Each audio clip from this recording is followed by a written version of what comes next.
Assalamu alaikum wa rahmatullah. Welcome back for another beautiful, blessed, wonderful night of Ramadan. Today, inshallah, we're going to talk about Allah subhanahu wa ta'ala's statement, خُذْ مِنْ أَمْوَالِهِمْ صَدَقَةً تُطَهِّرُهُمْ وَتُزَكِّيهِمْ بِهَا وَصَلِّ عَلَيْهِمْ إِنَّ صَلَاتَكَ سَكَنًا لَهُمْ وَاللَّهُ سَمِيعٌ عَلِيمٌ. In order to cleanse and purify them, accept a gift out of their property, charity, and pray for them. And prayer will be a comfort to them. Allah is all-hearing, all-knowing. And in this verse, Allah subhanahu wa ta'ala makes very clear that we should give sadaqah, that we should give charity. And the importance of giving that charity is a purification for ourselves. The reality is, even if we give money, how much of that money is going to hurt the wealth that we have and decrease it? And it's usually a very nominal amount. And even the amount of money that we give, what is it going to do? Maybe give one meal, maybe 5, maybe even 10? The reality is that this money that we are presenting, this money that we are putting forward, it's not really a lot. And if we understand that it's not that much money, what is the purpose of it? The purpose is to cleanse my heart. The purpose is to cleanse my wealth. The moment that I'm releasing the money that Allah subhanahu wa ta'ala has blessed me, endowed me with, this removes miserliness. It removes stinginess from my heart. Because we all love wealth. Allah subhanahu wa ta'ala, He tells us very clearly that from our fitrah, from our natural inclination is our love of wealth. And if we understand that we love wealth, it's important for us to learn how to let go. How many of us love gifts? We all do. There's no one who doesn't love gifts, and this for the person who's receiving that sadaqah, for the person who's receiving that zakat, for the person who's receiving that gift, becomes so much more meaningful.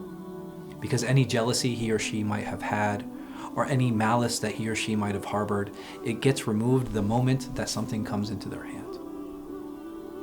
How many of us have been in situations that are very stressful?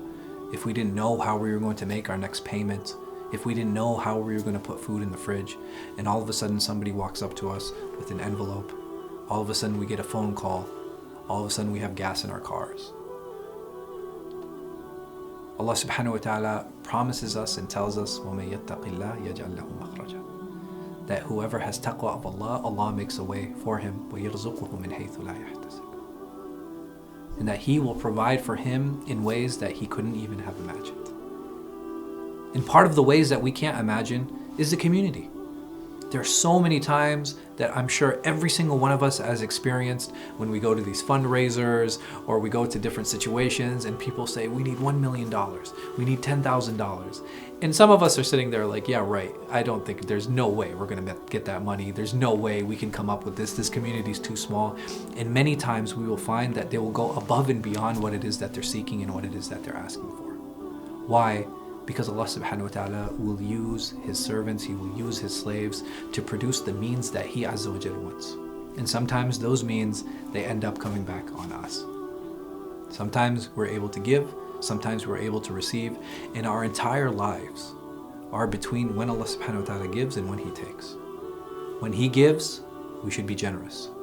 And when He takes, we should be patient. And this is why the Prophet Muhammad sallallahu alaihi wasallam tells us and reminds us that the affair of the mu'min is one that is strange. It's unique. Because when something good happens to him, he's thankful. And when something bad happens to him, he's patient. Knowing that there will be one day, and that can be in this world, or it can be in the next, where he will experience the happiness and he will experience the fruits of that pain that he had had. Adversity is something that is really fundamental to build the character of the Muslim.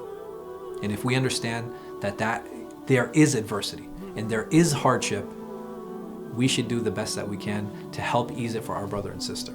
And the one question I would like to ask all of us before we end today is, what have I done for someone else? And I want all of us to think about that. This is a wonderful month to take advantage of this question and to participate. There's so many programs out there. The only thing that we have to do is put some money into it. Jazakumullah khair. I look forward to seeing all of you tomorrow.